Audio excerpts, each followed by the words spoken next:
कभी कभी होती है। मैं बुद्ध की मजबूरी सोच के परेशान होता हूँ कई बार, और फिर मैं सोचता हूँ कि काश ये यशोधरा जैसा व्यक्तित्व तो सबका होता। बुद्ध की रियल कहानी क्या है शायद किसी को नहीं पता। मैं जिस कहानी की बात कर रहा हूँ, मैथिली शरण गुप्त नाम के एक बड़े प्रसिद्ध कवि ने यशोधरा नाम की पुस्तक में वो कहानी लिखी है, भूमिका में जिक्र किया। बुद्ध बचपन से ही थोड़े से वैरागी किस्म के व्यक्ति थे। उनकी कुंडली देख के एक ज्योतिषी ने बताया भी था। माता पिता बहुत परेशान थे, शुद्धोदन उनके पिता का नाम था। माता पिता ने बहुत कोशिश की कि इस बच्चे का मन विरक्त न हो। अच्छा महल बनवाया, सारी सुविधाएं दी।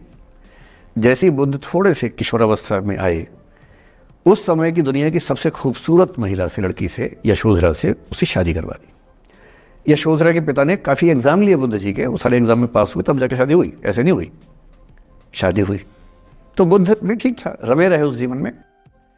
बेटा हुआ उनका राहुल। अब बुद्ध की विरक्ति का भाव बढ़ता जा रहा था।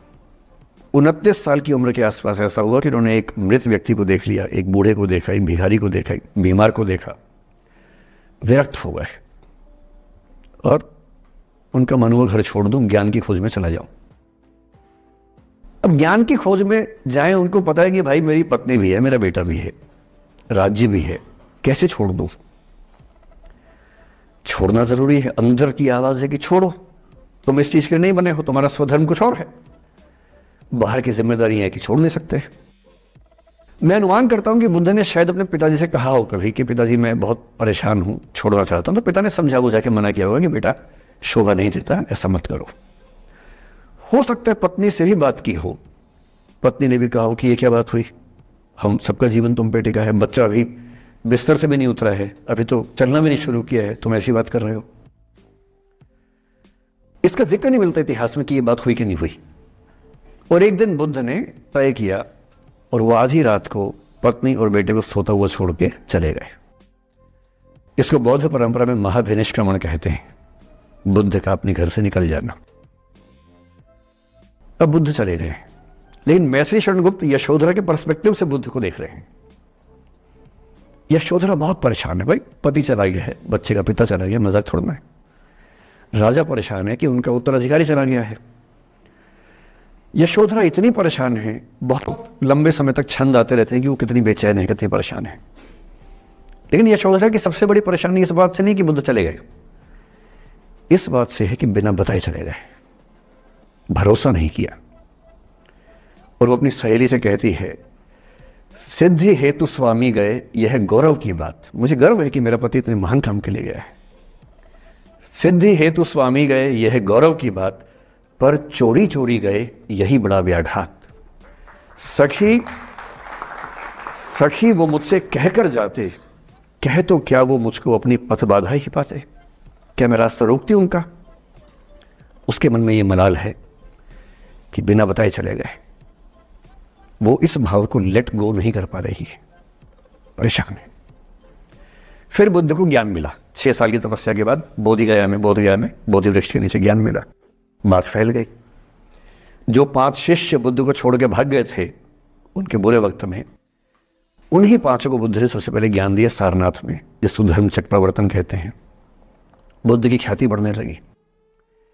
शुद्धोदन ने बुद्ध के पास, अपने बेटे के पास कई लोगों को भेजा ये कहने के लिए कि भाई यहां भी तो आओ, हमसे भी तो मिलो। बुद्ध का ऐसा प्रताप था कि जो उनके पास जाता वो बुद्धम शरणम गच्छामि हो जाता, वापस ही नहीं आता। तो फिर शुद्धोदन ने बुद्ध के बचपन के एक दोस्त को ये कह के भेजा, भैया मैं जानता हूं तुम वापस नहीं आओगे, पर प्रभावित होने से पहले बोल देना कि पापा याद कर रहे थे। तो वो गया, उससे वायदा निभाया, हो तो गया, बुद्ध के संग में दीक्षित हो गया, पर वायदा निभा दिया।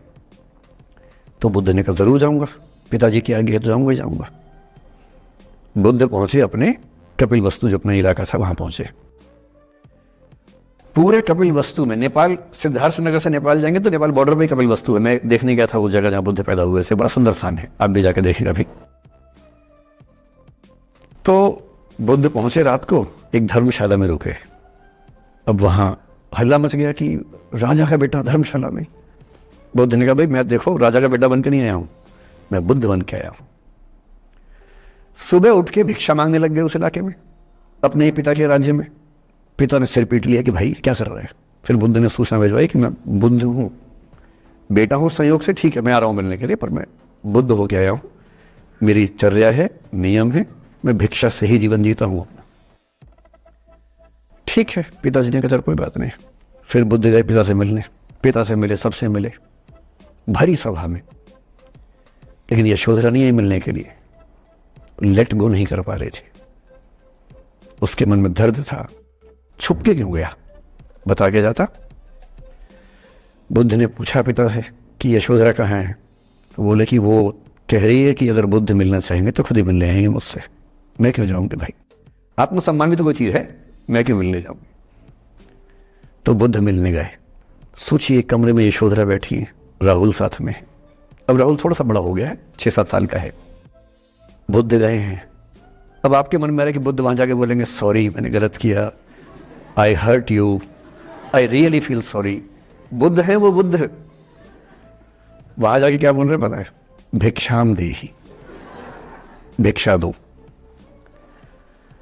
और यशोधरा कितनी महान महिला रही होगी, उसने अपने बेटे का हाथ बाप के हाथ में दे दिया। लेट गो का इससे महान उदाहरण दुनिया के इतिहास में नहीं है कि चलो आखिर तुमने आके झुक के कुछ मांगा तो सही। उसकी जितनी ईगो थी, अहंकार था, सब विगलित हो गया।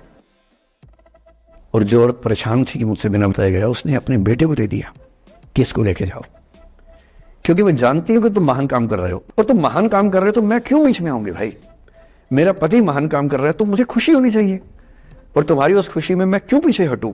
बस मुझे भरोसे में लेके जाते तो और खुश होती।